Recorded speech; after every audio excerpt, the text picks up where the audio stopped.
John Oliver and people like this, they'll go out and they'll just bitch about things that they don't like. But I do think it's important to provide solutions, or at least a silver lining, to know how individuals watching or listening right now might move forward.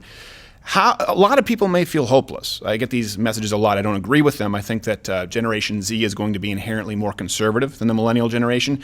But how would you advise people to try and combat this creeping socialism, the identity socialism, as you've talked about it? Because a lot of folks go, I'm not the Dinesh D'Souza, I don't have a platform, and they feel helpless.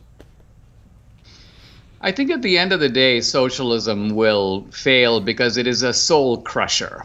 There is no substitute for the earned sense of satisfaction. And everybody knows, you know this from the time you're a kid, that when you beat some guy at marbles and you get more marbles, it's gratifying. When you put the ball into the basket, when you hit the finishing tape first, there's an exhilaration that comes entirely from the sense of earned accomplishment.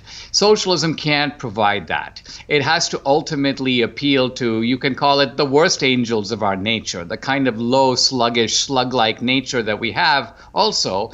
And so ultimately we're appealing to the best in people, the pioneer spirit. The entrepreneur ultimately is no different than the guy who first climbed Everest, the guy who went to the moon, the people who went west in covered wagons. It's the spirit of adventure, of creativity, of making new things. So either you want to be in that camp, or you want to be in the camp of the people dragged along. And who wants in the end to be in that camp? Whitmer, Governor Gretchen Whitmer. I think she wants to be dragged along.